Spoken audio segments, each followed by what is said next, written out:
करोड़ों दर्शकों का मिल रहा साथ। एमपी की बात एमपी न्यूज के साथ। देश और दुनिया में डॉक्टर को भगवान का दूसरा स्वरूप माना गया है। शायद यही वजह है कि जब डॉक्टर पेशे की बात जुबां पर आती है तो एक हृदय की अंतर्भावना से सम्मान खुद ब खुद परिभाषित होने लगता है, अभिव्यक्त होने लगता है। लेकिन जब यही चिकित्सक और यही डॉक्टर जनसेवा के क्षेत्र में मैदान पकड़ लें तो क्या सही मायनों में वो समाज में सुधार और समाज को एक सही दिशा निर्देशन दे सकते हैं? इंदौर की राजनीति से एक ऐसा ही नायाब उदाहरण निकलता है जो कि अब भारतीय जनता पार्टी में प्रदेश उपाध्यक्ष के तौर पर अपना नाम अंकित करता है। आज एमपी न्यूज के इस खास सेगमेंट में हम बात करेंगे डॉक्टर निशांत खरे जी से, जो कि वर्तमान में भारतीय जनता पार्टी के प्रदेश उपाध्यक्ष बनाए गए हैं। किस तरह से वो समाज सेवा और जन सेवा को अपने जीवन का एक बड़ा संकल्प मानते हैं और क्या है उनकी दूरदृष्टि और पक्का इरादा, और खास तौर पर युवाओं की बेहतरी के लिए, युवा कल्याण के लिए, युवा विकास के लिए और युवाओं को राजनीति की सही तासीर से जोड़ने के लिए उनके मन में क्या है रणनीति। आइए उनके मन की बात आप तमाम दर्शकों के मन तक पहुंचाते हैं। सबसे पहले डॉक्टर साहब, आपका बहुत बहुत स्वागत है, क्योंकि हमने देखा है कि आप डॉक्टरी के पेशे में जितने पारंगत हैं, राजनीति की दुनिया में भी आप उतना ही पारंगत नाम बन चुके हैं। बहुत बहुत धन्यवाद महेंद्र जी आपको के शब्दों के लिए भी। और मेरा बस इतना ही मानना रहता है कि किसी भी क्षेत्र में हम काम करें, जब हम विद्यार्थी का भाव हटा के पारंगत खुद को मानने लगते हैं, बस वहीं से अवनति प्रारंभ हो जाती है। तो चाहे डॉक्टरी हो चाहे राजनीति हो, सीखने की कोशिश निरंतर जारी रहेगी। चलिए आगे बढ़ते हैं। हमने देखा कि भारतीय जनता पार्टी सत्तारूढ़ दल है और ऐसे में उस पार्टी के प्रदेश के उपाध्यक्ष की जिम्मेदारी, वो दायित्व आपके कंधों पर आना और लगातार आपका दिन रात मैदान में जुटे रहना। हम देखते हैं कि जनजातीय वर्ग से आने वाले जो छात्र हैं, उनके कल्याण की बात हो या युवाओं के बीच में कोई समस्या की बात हो, उसको निराकरण तक पहुंचाने में आप लगातार मेहनत करते हैं, पसीना बहाते हैं। पार्टी ने ये जो बड़ा दायित्व, जिम्मेदारी आपके कंधों पर सौंपी है, इसका निर्वहन किस रणनीति के साथ आप करने जा रहे हैं? देखिए, पार्टी ने अपना एक निर्णय लिया है और समय, काल, परिस्थिति और आवश्यकता अनुसार राजनीति के क्षेत्र में पार्टी को जो उचित लगती है वो निर्णय लेती है। हमारे प्रदेश के माननीय अध्यक्ष, प्रदेश के माननीय मुख्यमंत्री, हमारे संगठन महामंत्री जी एवं अन्य सभी वरिष्ठ लोगों ने विचार कर ये निर्णय लिया होगा। और मैं बार बार कहता हूं कि भाजपा में पद या पोस्ट नहीं होते, भाजपा में दायित्व ही होता है। और हमने उसको उसी भाव से निभाना पड़ता है कि आज मुझे ये दिया हुआ काम है जो मुझे करना है। आज भी भाजपा का विचार, भाजपा की जो नीतियां हैं, और सिर्फ नीतियां ही नहीं, राष्ट्र सेवा का जो विचार है वो बहुत सारे लोगों तक पहुंचना बाकी है। बहुत बड़ा समाज का हिस्सा है जिसे अभी भी जुड़ना बाकी है।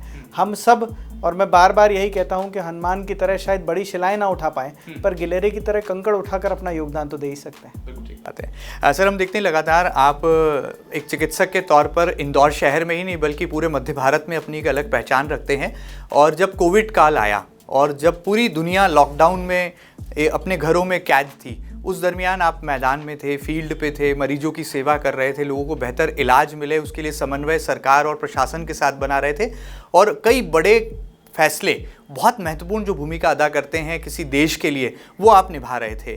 कैसे उन तमाम पलों को आप याद करते हैं और आज जब आप राजनीति के इस रेड कारपेट पर हैं तो कितना उसको भी मिस करते हैं? थोड़ा सा इसके बारे में आप कुछ कहना चाहें। देखिए, वो एक ऐसा कालखंड है जिसकी कि बहुत अच्छी स्मृतियां तो नहीं हो सकती हैं। मुझे लगता है हम सब के परिवारों ने कहीं ना कहीं उसकी मार झेली है, देश ने भी उसकी मार झेली, पूरी विश्व ने झेली है।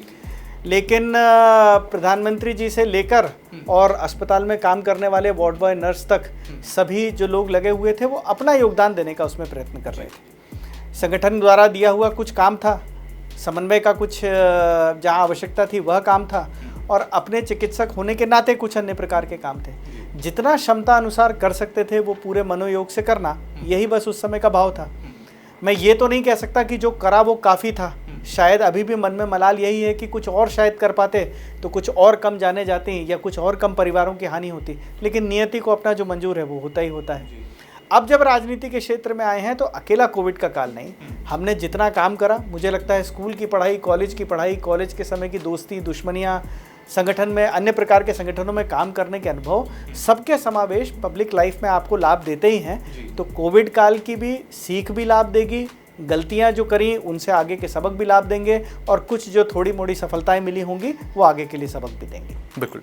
डॉक्टर निशांत खरे जी का नाम जब हम पॉलिटिकल कैनवास पर देखते हैं तो आपके साथ में राष्ट्रीय स्वयंसेवक संघ के संस्कार भी हम साफ तौर पर देखते हैं और आपके स्वभाव में, आचरण में, व्यवहार में वो अनुशासन भी, वो मर्यादा भी हमें जो है दिखाई पड़ती है। कितना आरएसएस के संस्कारों का प्रभाव है और राजनीति में आने के बाद भी क्या संघ के जो बताए गुण हैं या संघ के बताए जो संस्कार है उसको कितना आप सही मायनों में क्रियान्वित कर पा रहे हैं? देखिए, हर क्षेत्र की अपनी परिस्थितियां, मजबूरियां और सब प्रकार की होती हैं, लेकिन भाजपा में तो हम एक बड़ी श्रृंखला देखते हैं। हमारे जो दोनों यशस्वी प्रधानमंत्री हुए, श्री अटल बिहारी वाजपेयी जी, और अब हम जिनको तो वर्ल्ड लीडर कहते हैं, मोदी जी, ये सभी संघ के पृष्ठभूमि से आए प्रचारक रहे। बहुत बड़ी संख्या में संघ के स्वयंसेवक जो हैं वो इस क्षेत्र में काम करते हैं।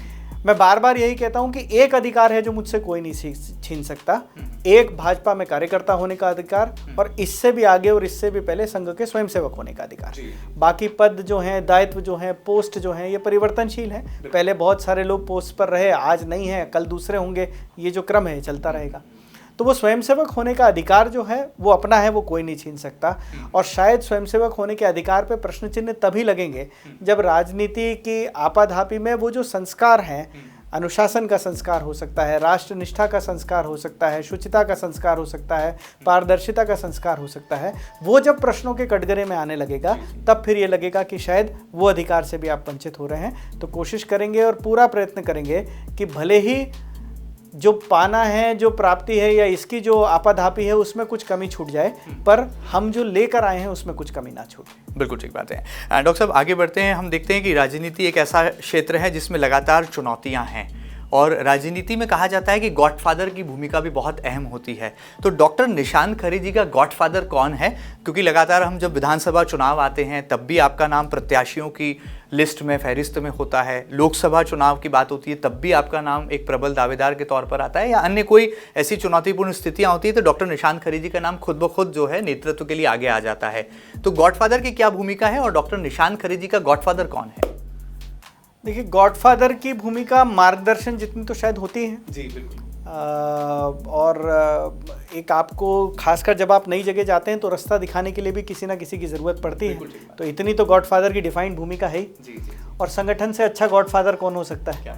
तो संगठन अपने आप में गॉडफादर है, हम सभी का गॉडफादर है। आज पार्टी ने एक भूमिका तय करी है, अगले 3 साल संगठन को ही अपना सर्वोपरि मानते हुए वो अपनी भूमिका निभानी है, और वही तय करेगा कि आगे और क्या भूमिकाएं होनी है। बिल्कुल।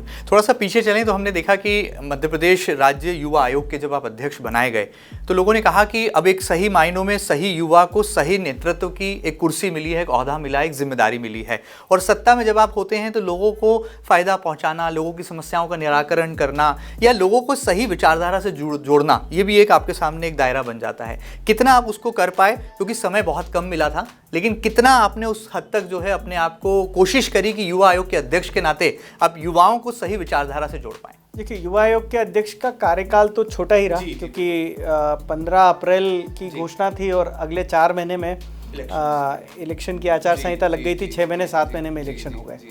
उस दौरान जितना एक पॉलिसी फ्रेमिंग की तरीके से भूमिका होनी चाहिए वो मैंने और जो एक टीम उस समय बन गई थी हम सभी ने निभाने की कोशिश उधर पे करी। बार बार हमको ये लगता है कि शायद युवाओं को बहुत भटक गए हैं और दिशा दिखाने की ज़रूरत है। मैं अपने उस समय के अनुभव से इतना ज़रूर बता सकता हूँ कि हमको आने वाले समय में जो देश का युवा है वही नया कुछ करके नई दिशाएं दिखाएगा। हम सिर्फ गलतियों को कुछ कम कर सकें और अपने अनुभव का लाभ उनको दे सकें, इतना ही कर सकते हैं। आने वाले नेतृत्व के लिए भी इतनी ही बात है। और बार बार अंग्रेजी में एक चीज़ का उल्लेख होता है कि one who can not follow well would never be a good leader. जो अनुसरण नहीं कर सकता वो कभी बहुत अच्छा नेतृत्व करता भी नहीं बन सकता। तो थोड़ा अनुसरण करने का अभ्यास सबको होना चाहिए। अच्छा, आपके अंदर ये विद्यार्थी भाव कहाँ से आता है? क्योंकि आपने कहा कि जैसे मैंने आपको कहा कि अब तो आप राजनीति के मंजे हुए खिलाड़ी, पारंगत पॉलिटिशियन हो गए हैं, और ये आपके अंदर भाव कहाँ से उत्पन्न होता है, विद्यार्थी भाव, जो कि आपको सतत रूप से सीखने की तरफ जो है प्रेरित करता है? देखिए, क्या है कि हम जिस भी क्षेत्र में काम करने जाते हैं ना, हमारे हमेशा 2-3 तरीके के एटीट्यूड हो सकते हैं। पहला एटीट्यूड ये हो सकता है कि मेरे से जो पीछे हैं, मेरे से जो नीचे हैं, मैं उनको देखूं। ये हमेशा अहंकार पैदा करेगा, अहम पैदा करेगा और ऐसा लगेगा कि हम बहुत बड़े हो गए। या फिर दूसरा तरीका हो सकता है कि साथ जो लोग खड़े हैं उनको देखें ये हमेशा कंपटीशन की भावना पैदा करेगा। और अगर हम अपने से ऊपर, अपने से आगे जो सर्वोत्तम जगह पर बैठे लोग हैं उनको देखकर वैसा कुछ करने की कोशिश करते रहेंगे तो उनसे सीखने को भी मिलता रहेगा और वो सीखने की प्रक्रिया कभी खत्म नहीं होगी। इसलिए अकेला राजनीति का क्षेत्र नहीं, युवाओं को भी ये संदेश है कि हम अन्य क्षेत्रों में भी जब जाते हैं और काम करते हैं तो आप अपने क्षेत्र के जो अग्रणी लोग हैं, जो बेस्ट लोग हैं, जो बेस्ट पॉसिबल पोजीशंस पर हैं, उनको देखें, ये सीखने की कोशिश करें कि वहाँ तक कैसे जाया जा सकता है। बिल्कुल ठीक बात है। मतलब मैं आपको मंझा हुआ राजनीतिज्ञ कहूँ तो वो कोई अतिशयोक्ति नहीं होगी, क्योंकि आप लिखते भी अच्छा हैं, पढ़ते भी खूब हैं, बोलते भी अच्छा हैं और मैदान में भी हैं, ग्राउंड पर भी हैं और अब भारतीय जनता पार्टी के प्रदेश उपाध्यक्ष भी हैं। तो आपको मैं धन्यवाद ही दे सकता हूँ इसके लिए। तो चलिए सर, आगे बढ़ते हैं। एक बड़ा दायित्व, एक बड़ी जिम्मेदारी, और आप जिस पोजीशन पर हैं, वाइस प्रेसिडेंट ऑफ स्टेट, ये बहुत बड़ा एक हाइट पोजीशन है। क्या वर्तमान के स्थितियों में आप पा रहे हैं, जब आप ग्राउंड पे हैं, लोगों के बीच जा रहे हैं, कार्यकर्ताओं से संवाद कर रहे हैं, और भारतीय जनता पार्टी एक ऐसा पॉलिटिकल ऑर्गेनाइजेशन है जो कि दुनिया का सबसे बड़ा ऑर्गेनाइजेशन माना जाता है, किस तरह से आपको लगता है कि इसमें आप कुछ नवाचार करने वाले हैं, इनोवेशन करने वाले हैं, और क्या कुछ आपका एक्शन फार्मूला बनने वाला है आने वाले दिनों के लिए? देखिए, अभी तो जो सारी नियुक्तियां होनी थी वो हुई हैं और संगठन में हमारे जो वरिष्ठ हैं वो बैठकर सबकी भूमिकाएं भी तय करेंगे। एक काम होगा जो डिफाइन होकर मिलेगा, उस काम को करना है। और भारतीय जनता पार्टी एक ऐसा संगठन है जो बहुत ज़्यादा आपको काम करने के तरीकों के दायरे में नहीं बांधता। आपसे जो आउटपुट चाहिए वो आउटपुट की चर्चा होती है, आपको जो टास्क दिया गया, जो चुनौती दी गई, उसकी चर्चा होती है, लेकिन उसके बाद पर्याप्त स्वतंत्रता होती है कि आप एक मर्यादा को तोड़े बिना लेकिन अपने लक्ष्य प्राप्ति के लिए जो करना है वो करते रहें उधर पे। तो मुझे लगता है कि एक बार जब प्रदेश संगठन से भूमिकाएं तय हो जाती हैं तो फिर इसका उत्तर बेहतर दिया जा सकता है। ये बात ज़रूर है कि जो मैंने शुरू में भी कहा कि एक बहुत बड़ा तबका अभी भी ऐसा है जो भाजपा की रीति से, भाजपा की नीति से, भाजपा के संस्कारों से अछूता है। उस तबके तक भी हमारी रीति नीति संस्कार पहुँचे, पंडित दीनदयाल जी का सिखाया गया अंत्योदय का भाव पहुँचे। ये भाव पहुँचकर ये पहुँचाना, ये हम सब की जिम्मेदारी है और भाजपा के नीचे से लेकर ऊपर तक के सब कार्यकर्ता इसी काम में लगे हुए हैं। 2023 विधानसभा चुनाव की तरफ अगर हम जाएं तो हमने देखा कि मालवा और निमाड़ और ख़ासतौर पर आदिवासी बहुल क्षेत्रों की जो विधानसभा सीटें थी उसकी जिम्मेदारी पार्टी ने आपको संगठन के नाते दी और आपने उसको बखूबी निभाया भी। वहाँ पर बीजेपी का कमल का फूल भी खिलाया। उसके बाद महाराष्ट्र के चुनाव की बात करें या दिल्ली के चुनाव की बात करें, आपको पार्टी ने पूरी ताकत के साथ झोंक दिया। क्या आपको उस अनुभव का लाभ अब मिल रहा है और लगता है कि वो जो वहाँ पर पाठशाला में आपने कुछ सीखा अब उसको आप मध्य प्रदेश में भी लागू करेंगे और कुछ नया यहाँ पर भी करके दिखाएंगे? निश्चित रूप से वो अनुभव का लाभ तो हुआ ही, और अनुभव में जो सफलताएं मिलती हैं उनका लाभ होता है, लेकिन उससे ज़्यादा जो असफलताएं होती हैं अगर उससे हम लेसन्स ड्रॉ कर सकते हैं, सीख निकाल सकते हैं तो उसका लाभ और ज़्यादा मिलता है। ये जो बदलते परिवेश हैं, मध्य प्रदेश के बाद महाराष्ट्र का चुनाव था, एक छोटी भूमिका उसमें भी जैसी पार्टी ने तय कर रखी थी वो थी, तो उसमें जो ग्राउंड पर जाने का लाभ है वो लाभ मिलता ही। और राजनीति एक क्षेत्र ऐसा है कि राजनीति के क्षेत्र में जब हम नीचे जाकर जनता के बीच में सुनने लगते हैं और अपने लोगों के दायरे से हटकर कई बार न्यूट्रल लोग और अपने विपक्षी लोगों के बीच में भी जाकर उन मुद्दों को समझने लगते हैं, तो वो जितना बड़ा लेसन होता है वो दुनिया की कोई किताब नहीं दे सकती। Experience is always the best teacher. तो हमारा जो अनुभव है वो हमको सिखाता ही सिखाता है। सफलतम लोगों में और जो शायद कुछ कम सफल होंगे उनमें बस अंतर इतना ही होता होगा कि जो उन सारी गलतियों से सीखकर उसे दोबारा ना करें वो शायद ज़्यादा सफल होता होगा, और अगर हम सेम सेट ऑफ मिस्टेक्स में फंसते जाते हैं तो उस लूप को कभी नहीं तोड़ पाते। सर, पॉलिटिक्स एक ऐसी फील्ड है जिसमें अपोजिशन का भी बहुत बड़ा रोल पार्ट होता है। कांग्रेस पार्टी को आप कैसा देखते हैं? कांग्रेस मध्य प्रदेश में आप जैसे युवाओं को भी आगे लाने का एक फार्मूला ला रही है और उस पर काम भी कर रही है। उनके स्टेट प्रेसिडेंट हैं जीतू पटवारी, लगातार मैदान में हैं, ग्राउंड पे हैं, अपोजिशन की भूमिका निभा रहे हैं, सरकार पर आरोपों की बौछार करते हैं। अब आप संगठन के एक ओहदे पर हैं, पद पर हैं, कैसे विपक्ष को भी देख रहे हैं और विपक्ष क्या कोई चुनौती है मध्य प्रदेश के पॉलिटिकल कैनवास पर बीजेपी के लिए खासतौर पर? देखिए, कांग्रेस अपनी वर्तमान स्थिति में तो किसी प्रकार की कोई चुनौती नहीं है, ये बिल्कुल स्पष्ट है और ये बिल्कुल स्पष्टता से दिखता भी है। उनको अपना अकेला कलेवर नहीं, बहुत सारी बिल्कुल बेस में गर्त में जो चीज़ें जो सेंटर में है वो जाकर बदलनी पड़ेंगी। सिर्फ कुछ चिकनी चुपड़ी बातों से ऊपर की चीज़ें कर देना, नीचे बैठकर खड़े होकर फोटो खिंचा लेना, थोड़े दिन को एक जगह पर घूम जाना और फिर बिल्कुल झिंगुर की तरह गायब हो जाना, इन सब चीज़ों से कभी ग्राउंड की राजनीति खड़ी नहीं होती। लगातार खड़े रहना पड़ता है, लगातार लगे रहना पड़ता है। मेरी शुभकामनाएं हैं उनके प्रदेश अध्यक्ष जी को भी और बाकी सभी को भी कि वो अपने काम में लगे रहें, लोकतंत्र में जैसा आपने कहा विपक्ष की अपनी अहमियत होती है, लेकिन वो विपक्ष की अहमियत उनने खुद नहीं पैदा करनी है, उनने खुद नहीं अपने विषयों को उठाकर वहाँ पर करके खड़ी करनी है। वर्तमान तरीके और वर्तमान ताकत जिस प्रकार की कांग्रेस पार्टी की है और जिस प्रकार की रीति नीति है और जिस प्रकार वो जो अपना एक ऑरा है उसमें जिस तरीके से फंसे हुए हैं, आज भी परिवार से आगे देखने को तैयार नहीं है। आज भी सबसे बड़ा नेता वही है जो उस परिवार में पैदा हो जाता है, और सिर्फ पैदा होना काफ़ी नहीं है तो कैसे ना कैसे घुमा फिरा के वो सरनेम अपने साथ लगा लेता है, जैसा अभी हमने देखा शायद प्रियंका जी के भी बेटे का हुआ, तो किसी ना किसी तरीके से वो सरनेम अपना लेता है। तो जब तक हम इसी परिधि में फंसे रहते हैं तो मुझे लगता है कांग्रेस भाजपा क्या किसी के लिए भी कोई चुनौती नहीं। जब पचमढ़ी में जो है पाठशाला लगी, राहुल गांधी आए, बिहार चुनाव में बड़ा कैंपेन छोड़ करके वो एमपी आ गए, कैसे देखते हैं आप उनके इस पॉलिटिकल स्टेप को? क्या आपका पॉलिटिकल स्टेटमेंट होगा being a vice president of BJP? अब ये तो प्रश्न उनसे जाकर करना चाहिए कि जब बिहार में चुनाव चल रहा है तो आप पचमढ़ी में इस प्रकार की गतिविधि करने क्यों आए हो?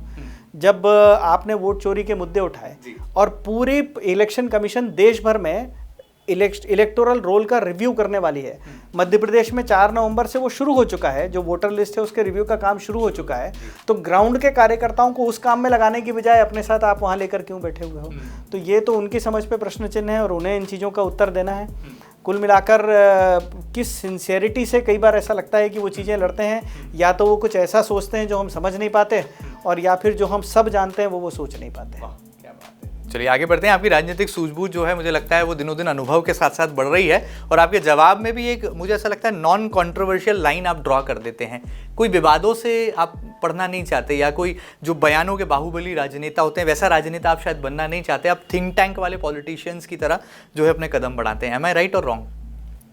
आप जैसा कह रहे हैं तो ऑब्जर्वर आप ही हैं, मुझे लगता है आप ठीक ही कह रहे होंगे। बाकी विवाद जहाँ ज़रूरी है उससे बचना नहीं चाहिए, जहाँ गैर ज़रूरी है वहाँ उसको न्योता देना भी कोई बहुत अच्छी आदत नहीं है। अच्छा, मिशन 2023 में भी डॉक्टर निशांत खरे जी का नाम चुनाव मैदान में उतारे जाने वाले प्रत्याशियों की फहरिस्त में था। मैं विधानसभा का नाम नहीं लूंगा क्योंकि कई विधानसभाओं से आपका नाम गया। लोकसभा चुनाव यानी कि मिशन 2024 में भी ऐसा ही कुछ संभावना समीकरण बने, लेकिन ऐन वक्त पर वो नाम पीछे कर दिया गया। क्या आने वाले मिशन 2028 और 29 में फिर एक बार डॉक्टर निशांत खरे चुनाव मैदान में होंगे, जनता के लिए लड़ाई लड़ेंगे, चुनाव समर में उतरेंगे, या लोगों को चुनाव लड़ाएंगे? क्या भूमिका रहने वाली है? देखिए, 2-3 चीज़ों का उत्तर तो हाँ है, ठीक है। जनता की लड़ाई निश्चित रूप से लड़ेंगे, चुनाव के मैदान में निश्चित रूप से होंगे। भूमिका क्या होगी ये पार्टी तय करेगी। वो चुनाव लड़ने की होती है, वो नियोजन की होती है, वो कुछ अन्य काम की होती है, वो अंदर ऑफिस में बैठकर डेटा शीट भरने की होती है। ये जो सारी भूमिका है ये संगठन ने तय करनी है। और बार बार वही है, चुनाव की परिस्थितियां जो हैं वो बहुत तात्कालिक होती हैं, समय के साथ बदलती रहती हैं। ये भाव भी हम सबको मन में ध्यान भी रखना चाहिए और इसका ध्यान होना भी चाहिए।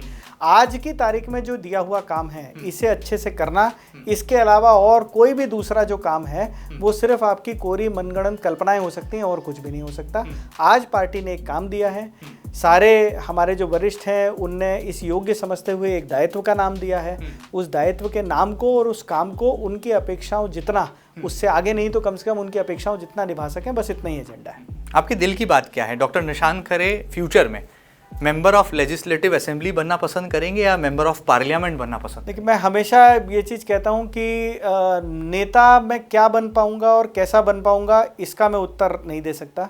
लेकिन एक महत्वाकांक्षा जरूर है कि आने वाले समय में जब कभी चर्चा हो तो ऐसा कहा जाए कि जिस कालखंड में ये काम कर रहे थे सबसे अच्छे कार्यकर्ता यही थे। अगर ऐसा लगता है कि ये बातें किसी के मुँह से निकलने लगेंगी तो लगेगा कि राजनीति में आने का जो प्रयोजन है वो सफल हो गया। चलिए, बहुत बढ़िया। मुझे लगता है इससे अच्छा बैलेंस आंसर कुछ नहीं हो सकता था, और एक इंटेलेक्चुअल वे में आप पॉलिटिक्स करते हैं, और मुझे लगता है वो पॉलिटिक्स नहीं बल्कि यूथ कनेक्टिविटी होती है, या कहा जाए यूथ वेलफेयर, सोशल वेलफेयर के कॉजेज होते हैं जो कि आपकी बातों में गहरे राज की तरह छुपे होते हैं। थोड़ा इंदौर की राजनीति से अगर हम आपको देखते हैं, इंदौर की राजनीतिक चश्मे से अगर हम आपको देखते हैं, तो इंदौर वो शहर है जहाँ पर ताई भी हैं, भाई भी हैं, गुरु भी हैं, दादा भी हैं, बाबा भी हैं, साईं भी हैं, भाभी भी हैं, दीदी भी हैं, मतलब बहुत सारे नाम हैं। तो उसमें डॉक्टर साहब कहाँ फिट होते हैं? मतलब बहुत सारे लोगों के बीच में जब आप अपने आप को पाते हैं बीजेपी की इंदौरी पॉलिटिक्स में, तो आप खुद को कहाँ स्टैंड करते हैं? डॉक्टर साहब अच्छा नाम है, इतने सारे नामों के बीच में डॉक्टर साहब का नाम भी है, तो वो पर्याप्त अपने आप में अच्छा नाम है। सभी भाजपा के कार्यकर्ता हैं। कई बार बहुत सारी बातें बाहरी आवरण से देखने में लगती रहती हैं, गुटों की भी चर्चाएं होती रहती हैं, और आप मुझसे ज़्यादा अनुभव इस क्षेत्र को ऑब्जर्वर की तरह देख चुके हैं, तो वो गुट भी स्थायी नहीं है। आज कोई यहाँ दिखता है, कल कोई वहाँ दिखने लगता है, तो ये तो राजनीति की तात्कालिक परिस्थितियों के अनुसार है। लेकिन अंततः संगठन की सीमाओं परिधि में बनकर ही सब काम करते हैं और वैसा ही काम करना है। और बाकी जैसा आपने उल्लेख करा, बहुत वरिष्ठों का भी उल्लेख करा, उन सबका मार्गदर्शन हम सभी को मिलता ही है। हम जो अपना काम कर सकते हैं वो करेंगे, और डॉक्टर साहब नाम अच्छा है, उसका आप उपयोग कर सकते हैं। तो चलिए, इंदौर को जो है अब इतने तमाम नामों की फहरिस्त में डॉक्टर साहब भी जो है हमें मिलेगा, और मुझे लगता है आपके पीछे युवाओं की, हज़ारों युवाओं की कदमताल भी जो है पार्टी के साथ हमें रफ्तार पकड़ती नजर आएगी। सर आगे बढ़ते हैं। बीजेपी के इंदौर कार्यालय के एक आपको प्रयोजन से, उद्बोधन से जोड़ना चाहेंगे, जब कैबिनेट मंत्री कैलाश विजयवर्गीय जी ने कहा कि निशांत खरे जी पार्टी और संगठन में बड़ी जिम्मेदारी लेने वाले हैं, इस बात की जानकारी उनको थी, और गौरव रणदीवे जो कि पार्टी के महामंत्री बनाए गए, वो भी एक बड़ी जिम्मेदारी लेने वाले, इस बात की जानकारी उनको थी। लेकिन उनको ये उलट जानकारी थी कि शायद आप महामंत्री बनने वाले हैं और वो उपाध्यक्ष बनने वाले हैं, लेकिन रिवर्स हुआ। इस पूरी उनके स्टेटमेंट को आप कैसे देखते हैं, और क्या आपको उससे पहले अंदाजा हो गया था कि संगठन आपके कंधों पर इतना बड़ा दायित्व सौंपने जा रहा है? उनके इस कनेक्टेड पॉलिटिकल स्टेटमेंट को कैसे आप देखते हैं? मुझे तो इस प्रकार की कोई जानकारी नहीं थी। जानकारी कि पार्टी ने प्रदेश के उपाध्यक्ष के योग्य समझा है, ये घोषणा होने के बाद ही पता चली। घोषणा होने के बाद स्वाभाविक रूप से एक प्रसन्नता का वातावरण रह गई, मन में भी लगेगा कि हाँ कुछ बहुत अच्छा हो गया। लेकिन शायद उसके 5 मिनट बाद ही वो दायित्व बोध ज़्यादा था कि अब कुछ करना भी होगा, और एक दायित्व की परिधि में कुछ आकर करना होगा। तो मुझे इस प्रकार की कोई जानकारी नहीं है। पार्टी ने अभी प्रदेश के उपाध्यक्ष का काम दिया है, आगे संगठन कुछ कार्यों का विभाजन करके काम भी तय करेगा। जो काम पार्टी देगी, जो पोस्ट पार्टी देगी, उसे माथे पर धारण करके, शिरोधार्य करके अपना संपूर्ण 100% दूंगा, बस इतना ही कह सकता हूँ। चलिए, मध्य प्रदेश के पूर्व मुख्यमंत्री और वर्तमान केंद्रीय मंत्री शिवराज सिंह चौहान जी से आपकी जबरदस्त जो है पॉलिटिकल केमिस्ट्री रही है। वर्तमान के मुख्यमंत्री डॉक्टर मोहन यादव जी, उनसे कैसा पॉलिटिकल केमिस्ट्री है, और कितना आप उनसे सलाह मशवरा और मार्गदर्शन ले रहे हैं प्रदेश उपाध्यक्ष बनने के बाद? देखिए, शिवराज जी हम सभी के वरिष्ठ नेता थे। जिस समय राजनीति में एक तरीके का पदार्पण हुआ, वो हमारे प्रदेश के मुख्यमंत्री थे। उन्होंने गाइड भी करा, मार्गदर्शन भी दिया। और हमारे जो वर्तमान मुख्यमंत्री हैं, उनको भी मुझे लगता है कि हम सभी काम करते देख रहे होंगे, तो शायद एक भी दिन ऐसा नहीं दिखता होगा जब वो आराम से बैठे रहते होंगे। वो कहीं ना कहीं नीचे जाकर हम सबको कार्य करने की प्रेरणा तो दे ही रहे हैं। और एक चीज़ मैं अभी मोहन जी के बारे में बहुत और स्पष्टता से माननीय मुख्यमंत्री जी के बारे में कह सकता हूँ कि वो विश्वास करते हैं, विश्वास कर कर काम देते हैं, और जब काम देते हैं तो पूरी बैकिंग भी देते हैं कि अगर कुछ ऊंच नीच भी हो जाएगी तो मैं आपके पीछे खड़ा हूँ, मैं तुम्हारे पीछे खड़ा हुआ हूँ, आपको जो काम दिया गया है वो काम जाकर करिए। तो ये उनसे काफ़ी सीखने को भी मिल रहा है। प्रदेश में अभी भी नाना प्रकार की चुनौतियां हैं ही, और उस चुनौतियों में जो भूमिका वो दे रहे हैं, वो भूमिका का हम सभी निर्वहन कर रहे हैं। और मुझे लगता है कि एक परिश्रम की पराकाष्ठा करते हुए उन्होंने अपना पिछले 2 साल का मुख्यमंत्री का काल बिताया है। और आगे आने वाले समय में, अभी मैं कल का ही आपको उल्लेख करना चाहूँगा कि अब मध्य प्रदेश को लगभग शायद पहली बार इंडस्ट्री में अवार्ड्स मिल रहे हैं, और एक काफ़ी फोकस करके उन्होंने इंडस्ट्री के सेक्टर को पकड़ा। तो हम सब अपना उसमें जितना योगदान दे रहे हैं वो दे रहे हैं, और उनका कांस्टेंट मार्गदर्शन हम सबको मिलता ही रहता है, मुझे भी व्यक्तिगत तौर पर मिलता है। युवाओं को आपसे बहुत आस है, खासतौर पर ऐसे युवा जो कि राजनीति में आना चाहते हैं या राजनीति में आ गए हैं लेकिन उनको कोई नेतृत्व करने वाला नहीं मिल रहा है। तो क्या डॉक्टर निशांत खरे नए वोटर्स के लिए, नए युवाओं के लिए मार्गदर्शन का काम भी करेंगे, और उनको पार्टी की आइडियोलॉजी से जोड़ने के लिए कोई खास फॉर्मूला लेकर भी आएंगे? देखिए, युवाओं को जिनकी राजनीति के क्षेत्र में रुचि है, जो आना चाहते हैं, इस क्षेत्र में काम करना चाहते हैं, उनको आना ही चाहिए, उनका स्वागत भी है। प्रधानमंत्री जी ने तो एक टास्क जैसा देकर पार्टी को ये निर्धारण दिया था कि पूरे देश से इस टाइप के बिना पारिवारिक पृष्ठभूमि के फर्स्ट टाइम वोटर युवाओं को राजनीति में लाना है, उनको पोजीशन देना है। देश भर में उसके कार्यक्रम और बैठकें भी हुई, और उन बैठकों में जाए हुए कुछ बहुत सारे चेहरों का आप वो फोटो निकाल कर देख लीजिएगा, तो इंदौर में भी और बाकी अन्य जगहों पर नियोजन भी कर हुआ है। मेरी बस जितना युवा वर्ग राजनीति में आना चाहता है उसको एक ही सलाह रहती है कि हम ये समझ लें कि हम कोई बहुत पढ़े लिखे व्यक्ति हो सकते हैं, हम बहुत पराक्रमी व्यक्ति हो सकते हैं, हम बहुत संसाधनों के साथ आ सकते हैं, परिवार की प्रोफाइल बहुत अच्छी हो सकती है, लेकिन ये सारी चीज़ें आपको शायद थोड़ी एज जरूर देती हूँ, लेकिन ये राजनीति में सफलता की गारंटी नहीं है। राजनीति में सफलता की गारंटी सिर्फ 3 ही चीज़ों में है। पहली चीज़, आपकी विचारधारा या आइडियोलॉजी स्पष्ट होनी चाहिए। दूसरी चीज़, संगठन के प्रति आपका समर्पण होना चाहिए। और तीसरी चीज़, ग्राउंड पर जाकर ज़मीन से जुड़कर जनता का, बूथ का, पन्ने का काम करने की नीयत होनी चाहिए, मेहनत की पराकाष्ठा करने का संकल्प होना चाहिए। ये करेंगे तो राजनीति में जिसको सफलता मिलनी है उसको निश्चित रूप से सफलता मिलेगी। ये नहीं करेंगे तो आप चाहे किसी भी बैकग्राउंड से क्यों ना आते हो, एजुकेशन, पारिवारिक या अन्य किसी भी बैकग्राउंड से क्यों ना आते हो, सफलता आपसे दूर ही रहेगी। बिल्कुल ठीक बात है। चलिए, आप कितना सर मिस कर रहे हैं आपके ओरिजिनल प्रोफेशन को, क्योंकि आप बहुत अच्छे सर्जन हैं और आपका बहुत बड़ा नाम है, तो डॉक्टरी पेशे को कितना मिस कर रहे हैं डॉक्टर निशांत खरे, क्योंकि अब पॉलिटिक्स के डॉक्टर आप हो गए हैं? तो देखिए, सर्जरी या प्लास्टिक सर्जरी जो है, मैंने कभी उसको बहुत ज़्यादा प्रोफेशन की तरह नहीं देखा। और मैं हमेशा कहता हूँ कि वो प्रोफेशन से ज़्यादा मेरा पैशन रहा। अभी के समय भी ऑपरेशन थिएटर का वो जितना समय बीतता है वो एक मेडिटेशन की तरह है। तो कई बार जब आपाधापी बहुत हो जाती है तो लोगों के अपने अपने रिलैक्सेशन के तरीके होते होंगे। मुझे ऐसा लगता है कि ऑपरेशन थिएटर में जाकर अपना काम करने लगो तो उससे अच्छा मेडिटेशन या रिलैक्सेशन नहीं होता। अब एक दूसरी सामाजिक भूमिका तय है। इस सामाजिक भूमिका को बनाए रखते हुए, इसको प्राथमिकता पे रखते हुए अपने प्रोफेशन को जितना समय दे सकता हूँ उतना ज़रूर दूंगा, क्योंकि मैं फिर वही चीज़ दोहराता हूँ कि वो प्रोफेशन से पहले मेरा पैशन है। चलिए सर, आखिर में जाते जाते बीजेपी के वो तमाम कार्यकर्ता जो इस वक्त आपको देख रहे हैं, सुन रहे हैं, उनसे आपकी क्या अपेक्षा होगी? प्रदेश उपाध्यक्ष होने के नाते डॉक्टर निशांत खरे क्या चाहते हैं कि बीजेपी का फ्यूचर वर्कर कैसा हो और उससे आपकी अपेक्षाएं क्या हो? देखिए, बीजेपी का फ्यूचर वर्कर के लिए बहुत सारी बाउंड्रीज जो हैं वो तो तय हैं ही, और उसके अंदर ही चलना है। वो जो अंत्योदय का भाव है वो हम सबके मन में होना ही चाहिए। वो जो पंच निष्ठाओं की चर्चा बार बार पार्टी करती है, उन पूरी पांचों निष्ठाओं के प्रति समर्पण का भाव भी हमारे अंदर होना ही चाहिए। अगर एक भी काम ऐसा है, एक भी घर ऐसा है, एक भी हमारे पन्ने पर वोटर ऐसा है जो आज भी भाजपा के प्रभाव से, भाजपा के विचार से अछूता है, तो उस तक पहुंचने का काम हमारे मन में होना ही चाहिए। हम सिर्फ परसेंटेज की राजनीति करने वाले दल नहीं है कि 51 ले आएंगे तो जीत जाएंगे। जब 51 ले आते हैं तो बचे हुए 49 की चिंता करते हैं कि इन तक हमारा विचार पहुंचा कि नहीं, क्योंकि मूल में हमको ये समझना है कि भाजपा के प्रत्येक कार्यकर्ता के लिए राजनीति राष्ट्र सेवा का माध्यम है, और इसलिए एक भी व्यक्ति जब तक इस विचार से अधूरा है तब तक हमारा काम अधूरा है और हमको लगे रहना है। सर, आखिर में जाते थे मध्य प्रदेश की जनता के लिए, एमपी न्यूज़ के तमाम दर्शकों के लिए क्या खास आप संदेश देंगे? प्रदेश उपाध्यक्ष बनने के बाद बड़ी जिम्मेदारी, एक पॉलिटिकल मैच्योरिटी और फ्यूचर के लिए एक बड़ा गोल आपने ज़रूर सेट किया होगा, चाहे पार्टी के पॉइंट ऑफ व्यू से हो या नेशन डेवलपमेंट के पॉइंट ऑफ व्यू से हो। कैसे आप मध्य प्रदेश को एक संदेश देना चाहेंगे भारतीय जनता पार्टी के प्रदेश उपाध्यक्ष डॉक्टर निशांत खरे जी? देखिए, मैं पूरी ताकत से हर जगह एक बात कहता हूँ कि पूरा जो विश्व का पटल है, उस विश्व के पटल पर आप ये मानकर चलिए कि आने वाला जो समय है वो भारत का समय है। भारत का, अंग्रेजी में हम कहते हैं द टाइम हैज़ कम।